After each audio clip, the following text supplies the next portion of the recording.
नमस्कार दोस्तों, स्वागत है आपका ऑडियो बुक प्रमोद में, जहां हम आपको बेहतरीन किताबों का सार हिंदी में प्रस्तुत करते हैं। आज हम बात करने जा रहे हैं नो नॉनसेंस बुद्धमित्या फॉर बिगिनर्स किताब की, जिसे नोआ रशेटा ने लिखा है। यह किताब उन लोगों के लिए है जो बौद्ध धर्म को सरल और व्यावहारिक तरीके से समझना चाहते हैं।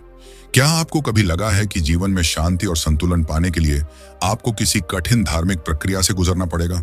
या फिर क्या आपने बौद्ध धर्म को समझने की कोशिश की है, लेकिन जटिल शब्दावली और गहरी दार्शनिक अवधारणाओं ने आपको भ्रमित कर दिया?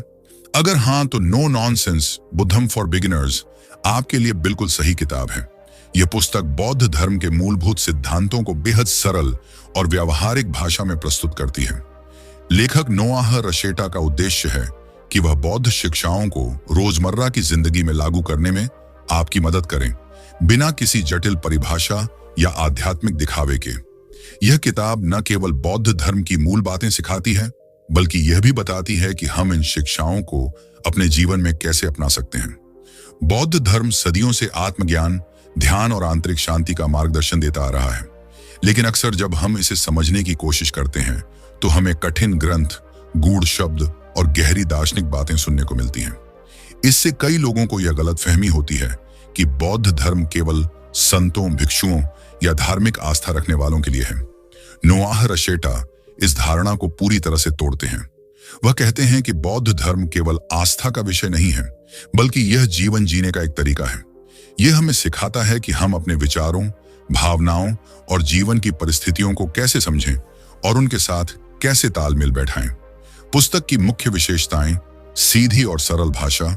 यह पुस्तक बिना किसी अनावश्यक जटिलता के सीधे मुद्दे पर आती है। व्यावहारिक दृष्टिकोण: यह केवल सिद्धांतों की बात नहीं करती, बल्कि उन्हें जीवन में कैसे लागू किया जाए इस पर भी जोर देती है। बौद्ध धर्म के मूल सिद्धांत: 4 आर्य सत्य, अष्टांगिक मार्ग, ध्यान और करुणा जैसे विषयों को सरल भाषा में समझाया गया है। कोई धार्मिक आग्रह नहीं। यह किताब बौद्ध धर्म को किसी आस्था के रूप में नहीं, बल्कि एक जीवन शैली के रूप में प्रस्तुत करती है। नोआ रशेटा एक ध्यान शिक्षक और बौद्ध धर्म के मार्गदर्शक हैं, लेकिन वे स्वयं को गैर संपादकीय बौद्ध शिक्षक, नॉन डॉगमेटिक बुद्धिस्ट टीचर मानते हैं। उनका मानना है कि बौद्ध धर्म को अपनाने के लिए किसी विशेष संप्रदाय या आस्था की आवश्यकता नहीं है। यह केवल आत्म जागरूकता और मानसिक शांति प्राप्त करने का साधन है। इस पुस्तक से आप क्या सीखेंगे? बौद्ध धर्म की मूल बातें बिना किसी जटिलता के।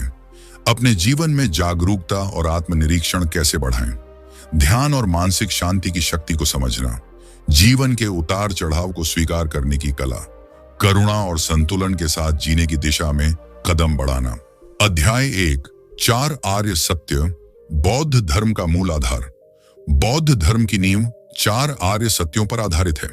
ये सत्य स्वयं भगवान बुद्ध ने अपने आत्मबोध के बाद प्रथम उपदेश में सारनाथ, वाराणसी में दिए थे। इन 4 सत्यों के माध्यम से बुद्ध ने यह समझाने का प्रयास किया कि संसार में दुख क्यों है, उसका कारण क्या है और उससे कैसे मुक्ति पाई जा सकती है। बौद्ध धर्म की शिक्षाओं का मुख्य उद्देश्य है पीड़ा, दुख से मुक्ति प्राप्त करना। बुद्ध ने 4 आर्य सत्यों के माध्यम से यह बताया कि हर व्यक्ति अपने जीवन में दुख का अनुभव करता है, लेकिन सही ज्ञान और प्रयास से वह इससे मुक्त भी हो सकता है। आइए इन 4 आर्य सत्यों को विस्तार से समझते हैं। 1. दुख। जीवन में पीड़ा और असंतोष अपरिहार्य हैं। बौद्ध धर्म का पहला सत्य यह स्वीकार करता है कि दुख, पीड़ा जीवन का अभिन्न हिस्सा है। यह सत्य हमें यह समझने में मदद करता है कि जीवन में हर कोई किसी न किसी रूप में दुख का अनुभव करता है। दुख के विभिन्न रूप: शारीरिक पीड़ा, रोग, बुढ़ापा और मृत्यु; मानसिक पीड़ा, चिंता, भय, क्रोध, अवसाद, ईर्ष्या आदि; भावनात्मक पीड़ा, प्रियजनों का वियोग, इच्छाओं की पूर्ति न होना; सांसारिक पीड़ा, धन, प्रसिद्धि, सफलता और शक्ति की चाहत से उत्पन्न असंतोष। बुद्ध का दृष्टिकोण: बुद्ध कहते हैं कि यह आवश्यक है कि हम इस सत्य को स्वीकार करें कि जीवन में दुख अपरिहार्य है। जब हम इसे समझते हैं तो हम इस सच्चाई से भागने के बजाय इसका समाधान खोजने का प्रयास करते हैं। उदाहरण: हम सभी किसी न किसी समय दुखी होते हैं, चाहे वह स्वास्थ्य खराब होने के कारण हो या किसी प्रियजन की मृत्यु के कारण। जब हमारी कोई इच्छा पूरी नहीं होती तो हमें असंतोष महसूस होता है। जब हमें किसी चीज की प्राप्ति होती है तो भी हमें डर रहता है कि कहीं वह चीज छिन न जाए। यदि हम अपने जीवन के दुखों को पहचानते हैं और उन्हें प्राकृतिक मानते हैं तो हम उन्हें सहने की क्षमता विकसित कर सकते हैं। 2. दुख का कारण, इच्छाएं और आसक्तियां। दुख का मूल कारण है। बुद्ध कहते हैं कि दुख का मुख्य कारण हमारी इच्छाएं और आसक्ति हैं। जब हम किसी चीज की लालसा करते हैं और वह पूरी नहीं होती तो हमें दुख होता है। दुख के 2 मुख्य कारण, तृष्णा, यह हमारी इच्छाओं, वासनाओं और लालसाओं को दर्शाती है। आसक्ति, जब हम किसी चीज से अत्यधिक जुड़ जाते हैं और उसे खोने का डर हमें सताने लगता है। इच्छाओं के प्रकार, इंद्रियों की तृष्णा, भोग विलास, स्वादिष्ट भोजन, अच्छा संगीत, शारीरिक सुख आदि की लालसा। अस्तित्व की तृष्णा, जीवन को स्थायी मानने की भूल और अमरता की कामना। अस्तित्व विहीनता की तृष्णा, दुख से भागने और आत्मविनाश की प्रवृत्ति। उदाहरण, धन की लालसा, यदि कोई व्यक्ति बहुत अधिक धन चाहता है और उसे नहीं मिलता तो वह दुखी रहता है। संबंधों में आसक्ति, जब हम किसी व्यक्ति से अत्यधिक भावनात्मक रूप से जुड़ जाते हैं तो उसके खोने का डर हमें दुखी कर सकता है। यश और प्रसिद्धि की तृष्णा, जब हम समाज में प्रसिद्ध होना चाहते हैं और यह संभव नहीं होता तो हम निराश हो जाते हैं। यदि हम अपनी इच्छाओं और आसक्तियों पर नियंत्रण रखते हैं तो दुख से बच सकते हैं। 3. दुख से मुक्ति, इच्छाओं का त्याग करने से पीड़ा समाप्त की जा सकती है। तीसरा आर्य सत्य कहता है कि यदि हम अपनी इच्छाओं और आसक्तियों को त्याग दें तो हम दुख से मुक्त हो सकते हैं। इसे निर्वाण या मोक्ष कहा जाता है। निर्वाण क्या है? निर्वाण का अर्थ है मन की पूर्ण शांति।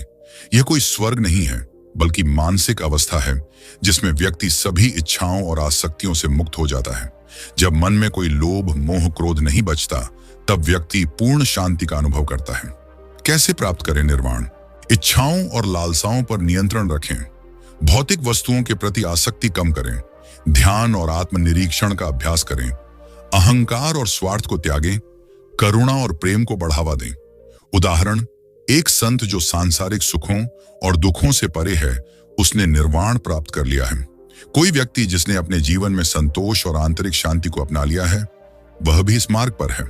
निर्वाण का अर्थ जीवन छोड़ना नहीं, बल्कि जीवन को पूरी जागरूकता और संतुलन के साथ जीना है। 4. दुख से मुक्ति का मार्ग, अष्टांगिक मार्ग, 8-fold पाथ का पालन करें। चौथा आर्य सत्य कहता है कि दुख से मुक्ति पाने के लिए हमें अष्टांगिक मार्ग का पालन करना चाहिए। अष्टांगिक मार्ग के 8 चरण, सम्यक दृष्टि, जीवन को वास्तविकता के रूप में देखना और 4 आर्य सत्यों को समझना। सम्यक संकल्प, करुणा और अहिंसा को अपनाना। सम्यक वाणी, सत्य बोलना और झूठ, कटु शब्दों से बचना। सम्यक कर्म, नैतिक रूप से सही कार्य करना, अहिंसा का पालन करना। सम्यक आजीविका, ऐसा व्यवसाय करना जिससे किसी को नुकसान न हो। सम्यक प्रयास, अच्छे विचारों और कार्यों को बढ़ावा देना।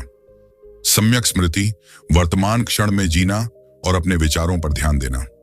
सम्यक समाधि, ध्यान का अभ्यास करना और मन को शांत रखना। अष्टांगिक मार्ग के लाभ, जीवन में संतुलन आता है, मन और विचार शुद्ध होते हैं, मानसिक शांति और करुणा का विकास होता है। अध्याय 2, अष्टांगिक मार्ग, बौद्ध धर्म में संतुलित जीवन का मार्ग। बौद्ध धर्म के अनुसार जीवन में दुख अपरिहार्य है, लेकिन उससे मुक्ति संभव है। भगवान बुद्ध ने 4 आर्य सत्यों, 4 नोबल ट्रूथ्स में दुख के कारण और उससे मुक्ति का उपाय बताया। दुख से छुटकारा पाने के लिए अष्टांगिक मार्ग का पालन करना आवश्यक है। अष्टांगिक मार्ग बुद्ध की शिक्षाओं का मूल आधार है, जो जीवन को संतुलित, नैतिक और शांतिपूर्ण बनाने की दिशा दिखाता है। यह मार्ग हमें बताता है कि हमें अपने विचारों, शब्दों और कर्मों को कैसे सही दिशा में ले जाना चाहिए ताकि हम मानसिक शांति और आत्मिक उन्नति प्राप्त कर सकें। अष्टांगिक मार्ग के 8 तत्व, सम्यक दृष्टि, सम्यक संकल्प, सम्यक वाणी, सम्यक कर्म, सम्यक आजीविका, सम्यक प्रयास, सम्यक स्मृति, सम्यक समाधि। आइए इन 8 मार्गों को विस्तार से समझते हैं। 1. सम्यक दृष्टि, सही दृष्टिकोण अपनाना। सम्यक दृष्टि का अर्थ है जीवन को वास्तविकता के रूप में देखना, न कि भ्रांतियों के माध्यम से। सम्यक दृष्टि का महत्व, हमें जीवन की अनित्यता को स्वीकार करना चाहिए। जीवन में अच्छे और बुरे कर्मों के परिणाम को समझना चाहिए। कर्म का सिद्धांत, दुख और उसके कारणों को समझने के लिए 4 आर्य सत्यों पर विश्वास करना चाहिए। उदाहरण, यदि कोई व्यक्ति यह मान ले कि हर चीज नश्वर है, तो वह किसी भी नुकसान या विफलता से अधिक दुखी नहीं होगा। अगर हम अपने कर्मों के परिणामों को समझेंगे, तो हम नैतिक रूप से सही कार्य करने का प्रयास करेंगे। हमें अपने जीवन और समस्याओं को यथार्थ रूप में देखना चाहिए, न कि भ्रम में रहना चाहिए। 2. सम्यक संकल्प, सही विचार और उद्देश्य रखना, यह हमें सकारात्मक मानसिकता और करुणा विकसित करने की शिक्षा देता है। सम्यक संकल्प के 3 मुख्य तत्व: अहिंसा, किसी के प्रति द्वेष और घृणा न रखना; त्याग, इच्छाओं और भौतिक वस्तुओं के प्रति आसक्ति से मुक्त होना; करुणा, दूसरों के प्रति दयालु और सहानुभूतिपूर्ण व्यवहार करना।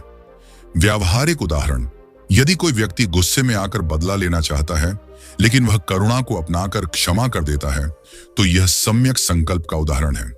यदि हम अपने स्वार्थी विचारों को छोड़कर दूसरों की भलाई के लिए काम करें, तो हम इस मार्ग पर अग्रसर होंगे। हमें अपनी सोच को सकारात्मक और करुणामय बनाना चाहिए। 3. सम्यक वाणी, सत्य बोलना और अहिंसक भाषा का उपयोग करना। हमारी वाणी का हमारे जीवन और दूसरों पर गहरा प्रभाव पड़ता है। सम्यक वाणी के 4 पहलू: झूठ न बोलना, कटु वचन और अपमानजनक शब्दों से बचना, चुगली और गपशप से बचना, अर्थहीन और व्यर्थ की बातों में समय न गंवाना। व्यावहारिक उदाहरण, यदि कोई व्यक्ति हमेशा सत्य बोलता है, तो लोग उस पर विश्वास करेंगे। जो लोग कटु वचन बोलते हैं, वे दूसरों के दिलों को चोट पहुंचाते हैं और स्वयं भी अशांत रहते हैं। हमें अपनी वाणी का प्रयोग सोच समझकर करना चाहिए। 4. सम्यक कर्म, नैतिक और सदाचारी आचरण अपनाना। हमारे कर्म हमारी आत्मा को शुद्ध या अशुद्ध बनाते हैं। सम्यक कर्म के 3 मुख्य तत्व: अहिंसा, किसी को शारीरिक या मानसिक कष्ट न देना; चोरी न करना, जो हमारा नहीं है उसे लेने की इच्छा न करना; संयम, अनैतिक कार्यों से बचना। व्यावहारिक उदाहरण, यदि कोई व्यक्ति ईमानदारी से कार्य करता है, तो वह आत्मसंतोष प्राप्त करता है। दूसरों की भलाई करना भी सम्यक कर्म का एक रूप है। हमें अपने कार्यों को नैतिक और परोपकारी बनाना चाहिए। 5. सम्यक आजीविका, सही आजीविका का चयन हमारे रोजगार का समाज और स्वयं पर प्रभाव पड़ता है। सम्यक आजीविका के सिद्धांत: ऐसा व्यवसाय न करें जो किसी को नुकसान पहुंचाए, ईमानदारी से धन अर्जित करें, अनैतिक व्यापार, हिंसा और धोखाधड़ी से बचें। व्यावहारिक उदाहरण, कोई डॉक्टर जो लोगों की निस्वार्थ सेवा करता है, सम्यक आजीविका का पालन करता है। यदि कोई व्यक्ति भ्रष्टाचार से धन अर्जित करता है, तो वह गलत मार्ग पर है। हमें अपने रोजगार में नैतिकता बनाए रखनी चाहिए। 6. सम्यक प्रयास, अच्छे विचारों और कर्मों को बढ़ावा देना। सही प्रयास का अर्थ है मन को बुरे विचारों से बचाना और अच्छे विचारों को प्रोत्साहित करना। सम्यक प्रयास के 4 चरण: बुरे विचारों को उत्पन्न होने से रोकना, पहले से मौजूद बुरी आदतों को त्यागना, अच्छे विचारों और गुणों को विकसित करना, पहले से मौजूद अच्छे विचारों को और अधिक बढ़ाना। व्यावहारिक उदाहरण, क्रोध आने पर उसे नियंत्रित करना सम्यक प्रयास का एक भाग है। ध्यान और आध्यात्मिकता का अभ्यास भी सम्यक प्रयास का हिस्सा है। हमें सदैव अपने विचारों और भावनाओं पर नियंत्रण रखना चाहिए। 7. सम्यक स्मृति, वर्तमान क्षण में जीना और जागरूक रहना, मन की चंचलता को शांत करना और वर्तमान में रहना ही सम्यक स्मृति है। सम्यक स्मृति के लाभ: चिंता और तनाव कम होता है, ध्यान और आत्म जागरूकता बढ़ती है, जीवन में संतोष और आनंद मिलता है। व्यावहारिक उदाहरण, यदि हम भोजन करते समय सिर्फ भोजन पर ध्यान दें और अन्य विचार न करें, तो यह सम्यक स्मृति का अभ्यास है। हमें हर क्षण में जागरूक रहना चाहिए। 8. सम्यक समाधि, ध्यान और मानसिक शांति विकसित करना, मन को एकाग्र करना और ध्यान की गहराइयों में जाना सम्यक समाधि है। सम्यक समाधि के लाभ: मन की शुद्धि होती है, आत्मज्ञान और आत्मोन्नति होती है, मानसिक और भावनात्मक शांति प्राप्त होती है। व्यावहारिक उदाहरण, प्रतिदिन ध्यान करना और मानसिक एकाग्रता को बढ़ाना सम्यक समाधि का हिस्सा है। ध्यान और आत्म अवलोकन के द्वारा हम अपने मन को नियंत्रित कर सकते हैं। अध्याय 3, ध्यान और जागरूकता, मानसिक शांति और आत्म जागरूकता का मार्ग। ध्यान और जागरूकता बौद्ध धर्म के महत्वपूर्ण स्तंभ हैं। नोआह रशेटा, जो no nonsense Buddhism for beginners के लेखक हैं, ध्यान को आत्म जागरूकता और मानसिक शांति प्राप्त करने का एक महत्वपूर्ण साधन मानते हैं। उनके अनुसार ध्यान केवल बौद्ध भिक्षुओं के लिए नहीं है, बल्कि हर व्यक्ति इसे अपने जीवन में लागू कर सकता है।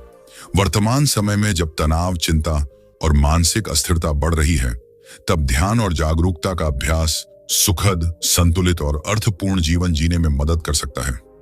ध्यान क्या है? ध्यान एक प्राचीन विधि है जिसके द्वारा हम अपने मन को शांत और केंद्रित कर सकते हैं। यह केवल आंखें बंद करके बैठने की प्रक्रिया नहीं है, बल्कि मन को नियंत्रित करने और आत्म जागरूकता को विकसित करने का अभ्यास है। ध्यान के मूल तत्व: ध्यान एकाग्रता लाता है। यह हमें अपने विचारों को नियंत्रित करने में मदद करता है। ध्यान मानसिक शांति प्रदान करता है। यह हमें आंतरिक संतुलन और संतोष प्राप्त करने में सहायता करता है। ध्यान आत्मनिरीक्षण को बढ़ाता है। यह हमें अपने विचारों और भावनाओं को बेहतर ढंग से समझने में मदद करता है। जागरूकता क्या है? जागरूकता का अर्थ है वर्तमान क्षण में पूरी तरह उपस्थित रहना। यह ध्यान का ही एक रूप है जिसमें हम अपने विचारों, भावनाओं और शारीरिक संवेदनाओं को बिना किसी निर्णय के स्वीकार करते हैं। नोआह रशेटा के अनुसार जागरूकता हमें अपने जीवन को अधिक स्पष्टता और संतुलन के साथ जीने में मदद करती है। जागरूकता के मूल सिद्धांत: वर्तमान में जीना, अतीत या भविष्य की चिंता छोड़कर वर्तमान पर ध्यान देना, निर्णय मुक्त दृष्टिकोण, अपने विचारों और भावनाओं को अच्छे या बुरे के रूप में लेबल न करना, स्वीकृति, जीवन की परिस्थितियों को जैसा है वैसा स्वीकार करना। ध्यान और जागरूकता का अंतर: विशेषता: ध्यान जागरूकता परिभाषा: मन को शांत और केंद्रित करने की तकनीक, हर क्षण सचेत और जागरूक रहने की कला, लक्ष्य मानसिक शांति और आत्मनिरीक्षण, जीवन में संतुलन और स्पष्टता, अभ्यास का तरीका। विशिष्ट समय पर ध्यान की स्थिति में बैठना, किसी भी समय, किसी भी गतिविधि के दौरान जागरूक रहना। उदाहरण: सुबह ध्यान करना, भोजन करते समय स्वाद को पूरी तरह अनुभव करना। ध्यान और जागरूकता के लाभ: 1. मानसिक शांति और आत्म संयम बढ़ाना। ध्यान मन को शांत करता है और अनावश्यक विचारों को नियंत्रित करने में मदद करता है। जागरूकता अभ्यास से हम अपने विचारों और भावनाओं पर नियंत्रण रख सकते हैं। गुस्सा, तनाव और चिंता को नियंत्रित करने में मदद मिलती है। उदाहरण: यदि कोई व्यक्ति गुस्से में है तो ध्यान उसे शांत करने में मदद करेगा और जागरूकता उसे यह समझने में सहायता करेगी कि गुस्से का असली कारण क्या है। 2. विचारों और भावनाओं को समझना। ध्यान हमें आत्मनिरीक्षण करने में मदद करता है। जागरूकता से हमें अपनी भावनाओं को पहचानने और स्वीकार करने की क्षमता मिलती है। उदाहरण: अगर हम ध्यान से बैठें और अपने विचारों को देखें तो हम यह समझ सकते हैं कि हम किस बात से परेशान हैं और उसका सही समाधान क्या हो सकता है। 3. तनाव और चिंता कम करना। ध्यान और जागरूकता हमारे मस्तिष्क में स्ट्रेस हार्मोन को कम करने में मदद करते हैं। जागरूकता से हमें यह समझने में मदद मिलती है कि हमारी चिंता वास्तविक है या केवल हमारी कल्पना। उदाहरण: कोई व्यक्ति जो हर समय भविष्य की चिंता में रहता है, वह यदि ध्यान और जागरूकता का अभ्यास करे तो वह अपने वर्तमान क्षण का आनंद लेना शुरू कर सकता है। 4. निर्णय लेने की क्षमता बढ़ाना। जब मन शांत और स्पष्ट होता है तो हम बेहतर निर्णय ले सकते हैं। जागरूकता से हमें अपने विचारों और भावनाओं को पहचानने की शक्ति मिलती है, जिससे हम सही निर्णय ले पाते हैं। उदाहरण: एक व्यापारी जिसे कोई बड़ा फैसला लेना है, यदि वह ध्यान करता है और अपने मन को शांत करता है तो वह अधिक बुद्धिमानी से निर्णय ले सकता है। 5. आत्म जागरूकता और आत्म विकास। ध्यान से हम अपने बारे में गहराई से सोच सकते हैं। जागरूकता से हमें यह समझने में मदद मिलती है कि हमारे विचार और भावनाएं हमें कैसे प्रभावित करती हैं। उदाहरण: यदि कोई व्यक्ति ध्यान और जागरूकता का अभ्यास करता है तो वह अपने गुस्से, दुख और इच्छाओं को समझ सकता है और उन पर नियंत्रण रख सकता है। ध्यान के प्रकार: 1. सांस पर ध्यान। इसमें हम केवल अपनी सांसों के प्रवाह पर ध्यान केंद्रित करते हैं। जब भी हमारा ध्यान भटकता है, हम उसे फिर से सांसों पर केंद्रित करते हैं। 2. प्रेम और करुणा। ध्यान: इसमें हम अपने मन में प्यार, दया और करुणा के विचार उत्पन्न करते हैं और सभी जीवों के प्रति शुभकामनाएं भेजते हैं। 3. शरीर स्कैन ध्यान। इस ध्यान में हम अपने शरीर के हर हिस्से पर ध्यान केंद्रित करते हैं और उसमें हो रही संवेदनाओं को महसूस करते हैं। 4. मंत्र ध्यान। इसमें हम किसी विशेष मंत्र या ध्वनि को बार बार दोहराते हैं, जिससे मन शांत होता है। कैसे करें ध्यान और जागरूकता का अभ्यास? ध्यान करने की विधि: एक शांत जगह पर आराम से बैठें, अपनी रीढ़ सीधी रखें और आंखें बंद करें। अपनी सांसों पर ध्यान दें और उसे प्राकृतिक रूप से प्रवाहित होने दें। जब भी आपका मन भटके, धीरे धीरे उसे फिर से सांसों पर केंद्रित करें। इसे प्रतिदिन 10 से 15 मिनट तक करें और धीरे धीरे समय बढ़ाएं। जागरूकता बढ़ाने की विधि: खाने के दौरान ध्यान दें, स्वाद, बनावट और गंध को महसूस करें। चलते समय ध्यान दें, हर कदम को महसूस करें और अपने चारों ओर की चीजों को देखें। बातचीत के दौरान ध्यान दें, अपनी बातों और दूसरों की बातों को पूरी तरह सुनें। भावनाओं को पहचानें, अपने गुस्से, दुख या खुशी को जागरूकता के साथ देखें। अध्याय 4: अनित्यता और जीवन की स्वीकृति। बौद्ध धर्म का महत्वपूर्ण सिद्धांत: सब कुछ बदलता है, कोई भी चीज स्थायी नहीं है। यह विचार बौद्ध धर्म का एक महत्वपूर्ण स्तंभ है, जिसे अनित्यता कहा जाता है। बुद्ध ने यह सिखाया कि जीवन, सुख दुख, भावनाएं, रिश्ते, धन, यश, सब कुछ नश्वर और अस्थायी है। जब हम इस सच्चाई को स्वीकार कर लेते हैं तो हम बदलावों को सहजता से स्वीकार कर सकते हैं और कम पीड़ा अनुभव करते हैं। अनित्यता को समझना और इसे जीवन में अपनाना हमें मानसिक शांति और संतुलन प्रदान करता है। यह हमें अत्यधिक आसक्ति और प्रतिरोध से मुक्त करता है और हमें हर परिस्थिति को खुले मन से स्वीकार करने की शक्ति देता है। अनित्यता क्या है? अनित्यता का अर्थ है कुछ भी स्थायी नहीं है, हर चीज बदलती रहती है। यह सिद्धांत कहता है कि सभी भौतिक चीजें बदलती हैं। शरीर बूढ़ा होता है, वस्तुएं नष्ट होती हैं, प्रकृति बदलती रहती है। सभी भावनाएं और अनुभव अस्थायी हैं। खुशी, दुख, गुस्सा, प्रेम, भय, कोई भी भावना स्थायी नहीं रहती। रिश्ते और परिस्थितियां बदलती हैं। दोस्त, परिवार, समाज और परिस्थितियां समय के साथ बदलती रहती हैं। उदाहरण: मौसम बदलते हैं, गर्मी के बाद बारिश आती है, फिर सर्दी। हमारी भावनाएं बदलती हैं। आज हम खुश हैं, कल हम उदास हो सकते हैं। शरीर बदलता है, बचपन, जवानी, बुढ़ापा, कोई भी अवस्था स्थायी नहीं होती। रिश्ते बदलते हैं, कुछ दोस्त जीवन भर साथ रहते हैं तो कुछ रास्ते अलग कर लेते हैं। बुद्ध का दृष्टिकोण: भगवान बुद्ध ने कहा, जिस चीज की उत्पत्ति होती है उसका विनाश भी निश्चित है। इसका अर्थ यह है कि जो कुछ भी जन्म लेता है वह नष्ट भी होगा। इसलिए हमें किसी भी चीज के स्थायी रहने की उम्मीद नहीं करनी चाहिए। अनित्यता को स्वीकार करने से क्या लाभ होता है? पहली, पीड़ा से मुक्ति मिलती है। हम दुखी इसलिए होते हैं क्योंकि हम यह मानते हैं कि जो हमारे पास है वह हमेशा रहेगा। लेकिन जब चीजें बदलती हैं तो हमें पीड़ा होती है। अगर हम यह स्वीकार कर लें कि परिवर्तन स्वाभाविक है तो हमें दुख नहीं होगा।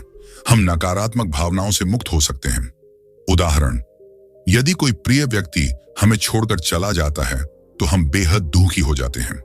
लेकिन अगर हम पहले से ही यह जानते हों कि रिश्ते बदलते रहते हैं तो हम इस बदलाव को आसानी से स्वीकार कर सकते हैं। 2, हमें वर्तमान में जीने की प्रेरणा मिलती है। अनित्यता हमें यह सिखाती है कि हर क्षण मूल्यवान है क्योंकि वह फिर दोबारा नहीं आएगा।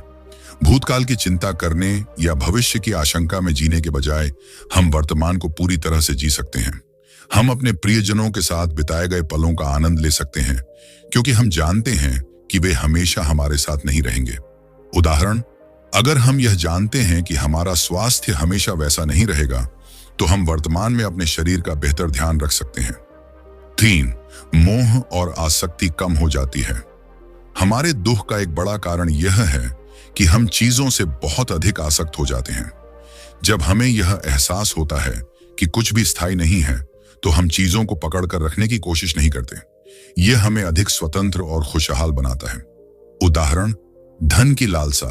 अगर हमें यह एहसास हो जाए कि धन हमेशा नहीं रहेगा तो हम इसके प्रति अपनी आसक्ति को कम कर सकते हैं और अधिक संतुष्टि महसूस कर सकते हैं। सफलता और विफलता। जब हम यह स्वीकार कर लेते हैं कि सफलता और असफलता अस्थायी होती है तो हम उनके प्रभाव से मुक्त हो सकते हैं। 4, डर और चिंता कम हो जाती है। कई लोग बदलाव से डरते हैं, लेकिन जब हम यह स्वीकार कर लेते हैं कि बदलाव जीवन का एक स्वाभाविक हिस्सा है तो हमारा भय कम हो जाता है। उदाहरण: अगर कोई व्यक्ति नौकरी खोने से डरता है लेकिन उसे यह एहसास हो कि नौकरियां और अवसर बदलते रहते हैं तो वह अधिक आत्मविश्वास के साथ नई संभावनाओं को तलाश सकता है। बुद्ध के दृष्टांत 1, किसान और उसका पुत्र। एक गांव में एक किसान था। एक दिन उसका घोड़ा भाग गया। गांव के लोग आए और बोले, तुम्हारे साथ बहुत बुरा हुआ। किसान ने कहा, शायद हाँ, शायद नहीं। कुछ दिनों बाद घोड़ा वापस आया और साथ में कई जंगली घोड़े लाया। गांव के लोग बोले, वाह, ये तो बहुत अच्छा हुआ। किसान ने फिर कहा, शायद हाँ, शायद नहीं। कुछ दिनों बाद किसान का बेटा उन घोड़ों को काबू करने की कोशिश कर रहा था और गिरकर घायल हो गया। गांव के लोग बोले, बहुत बुरा हुआ। किसान ने फिर वहीं कहा, शायद हाँ, शायद नहीं। फिर एक युद्ध छिड़ गया और सभी युवा लड़कों को सेना में भर्ती कर लिया गया, लेकिन किसान का बेटा घायल होने के कारण बच गया। अब गांव के लोग बोले, यह तो बहुत अच्छा हुआ। शिक्षा। कोई भी परिस्थिति स्थायी नहीं होती। हमें हर स्थिति को सहजता से स्वीकार करना चाहिए। अनित्यता को अपने जीवन में कैसे अपनाएं? 1. हर दिन की कद्र करें। हर क्षण अनमोल है, इसे पूरी तरह से जिए। अपने प्रियजनों के साथ समय बिताएं, क्योंकि वे हमेशा आपके साथ नहीं रहेंगे। 2. बदलाव को सहजता से स्वीकार करें। जीवन में जब भी बदलाव आए, उसे सकारात्मक रूप से स्वीकार करें। हर परिस्थिति अस्थायी होती है, इसलिए किसी भी मुश्किल समय में घबराएं नहीं। 3. भौतिक वस्तुओं के प्रति आसक्ति कम करें। यह समझें कि धन, संपत्ति और प्रसिद्धि स्थायी नहीं है। अधिक भौतिक चीजों को इकट्ठा करने की बजाय आंतरिक शांति और खुशी पर ध्यान दें। 4. ध्यान और जागरूकता का अभ्यास करें। ध्यान हमें यह समझने में मदद करता है कि हमारे विचार और भावनाएं भी अनित्य हैं। जब हम जागरूकता के साथ जीते हैं, तो हम हर क्षण को पूरी तरह महसूस कर सकते हैं। अध्याय 5, अहंकार और आत्म परिवर्तन, मानसिक शांति का मार्ग। अहंकार वो दीवार है जो हमें स्वयं को और दूसरों को पूरी तरह समझने से रोकती है। नोआह रशेटा, जो no nonsense Buddhism for beginners के लेखक हैं, बताते हैं कि हमारा अहंकार ही हमारे दुख और संघर्ष का मुख्य कारण है। जब हम स्वयं को दूसरों से श्रेष्ठ या अलग मानते हैं, तो हम दूसरों से अलगाव महसूस करने लगते हैं। इससे तनाव, असंतोष और संघर्ष जन्म लेते हैं। बौद्ध धर्म हमें सिखाता है कि अहंकार को त्यागने और आत्म परिवर्तन के माध्यम से हम अपने भीतर करुणा, शांति और संतुलन विकसित कर सकते हैं।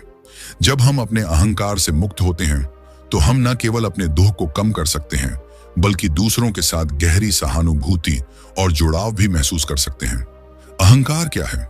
अहंकार एक मानसिक संरचना है जो हमें यह विश्वास दिलाता है कि हम एक अलग, स्वतंत्र और श्रेष्ठ अस्तित्व हैं। यह हमें यह सोचने पर मजबूर करता है कि हमारी इच्छाएं, हमारी मान्यताएं और हमारी पहचान ही सबसे महत्वपूर्ण है।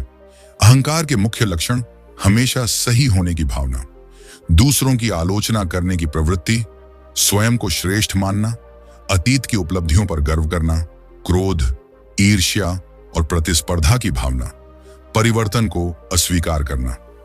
उदाहरण, यदि कोई व्यक्ति हमें अपमानित करता है, तो हमारा अहंकार तुरंत प्रतिक्रिया करता है और हम गुस्सा हो जाते हैं। जब हमें कोई सफलता मिलती है, तो हम यह मानने लगते हैं कि हम दूसरों से श्रेष्ठ हैं।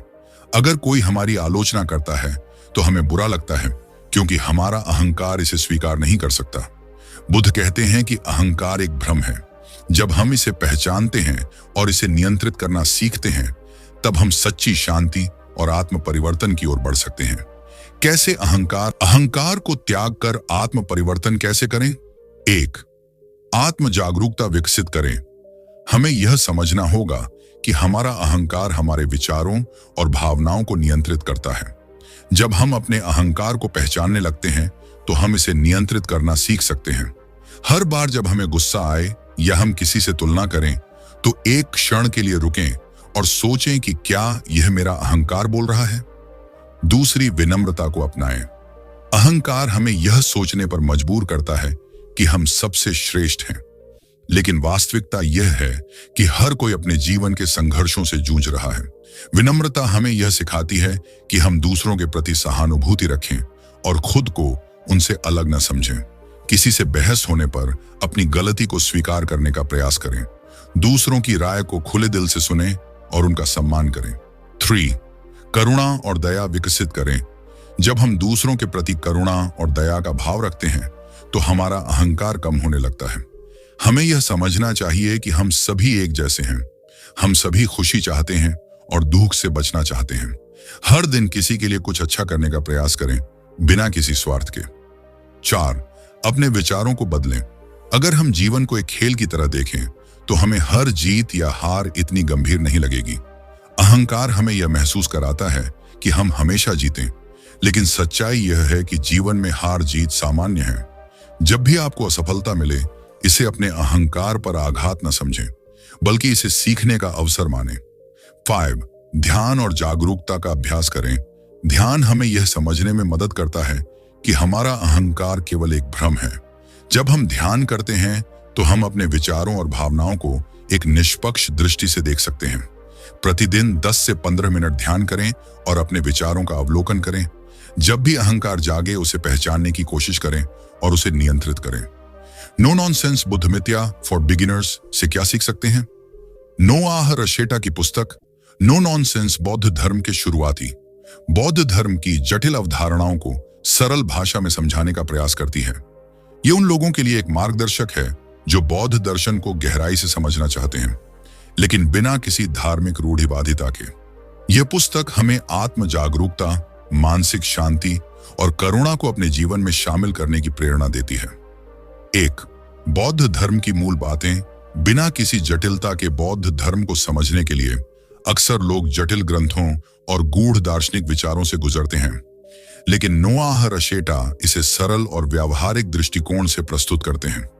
4 आर्य सत्य हमें यह समझाते हैं कि जीवन में दुहक क्यों है और इससे मुक्ति कैसे पाई जा सकती है। अष्टांगिक मार्ग हमें नैतिकता, ध्यान और ज्ञान के माध्यम से आत्मविकास की दिशा दिखाता है। अनित्यता हमें यह सिखाती है कि कुछ भी स्थायी नहीं है, इसलिए हमें हर परिस्थिति को सहजता से स्वीकार करना चाहिए। बौद्ध धर्म किसी विशेष आस्था या परंपरा का नाम नहीं, बल्कि जीवन जीने का एक तरीका है जो हमें संतुलन और शांति प्रदान करता है। दूसरा, ध्यान और जागरूकता को अपने जीवन में कैसे शामिल करें? ध्यान और जागरूकता बौद्ध धर्म के सबसे महत्वपूर्ण सिद्धांतों में से एक है। नोआह रशेटा बताते हैं कि ध्यान केवल बौद्ध भिक्षुओं के लिए नहीं है, बल्कि इसे हर कोई अपने जीवन में लागू कर सकता है। कैसे करें ध्यान और जागरूकता का अभ्यास? सांस पर ध्यान दें। अपने श्वास के प्रति सचेत रहना हमें वर्तमान में लाता है। प्राकृतिक ध्वनियों को सुनें, पक्षियों की आवाज, हवा की सरसराहट जैसी चीजों को पूरी तरह से अनुभव करें। खाने के दौरान ध्यान दें, भोजन के स्वाद, बनावट और सुगंध को महसूस करें। चलते समय ध्यान दें, हर कदम को महसूस करें, अपनी गति को नियंत्रित करें। जागरूकता से हम तनाव को कम कर सकते हैं, अपनी भावनाओं को नियंत्रित कर सकते हैं और जीवन में अधिक स्पष्टता प्राप्त कर सकते हैं। 3. जीवन में संतुलन और मानसिक शांति कैसे पाएं?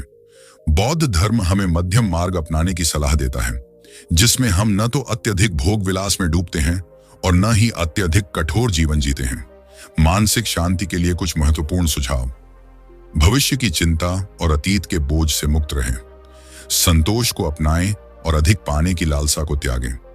स्वयं के प्रति दयालु रहें और अपनी गलतियों को क्षमा करें। जब हम जीवन में संतुलन बनाए रखते हैं और हर परिस्थिति को स्वीकार करना सीखते हैं, तो हम सच्ची मानसिक शांति प्राप्त कर सकते हैं। 4. दुख और असंतोष के कारणों को कैसे समझें और उनसे मुक्ति पाएं? बुद्ध कहते हैं कि दुख का कारण हमारी इच्छाएं और आसक्तियां हैं। जब हम किसी चीज को पकड़ कर रखते हैं और वह हमें नहीं मिलती या छिन जाती है, तो हम दुखी होते हैं। कैसे पाएं दुहक से मुक्ति? अहंकार को त्यागें।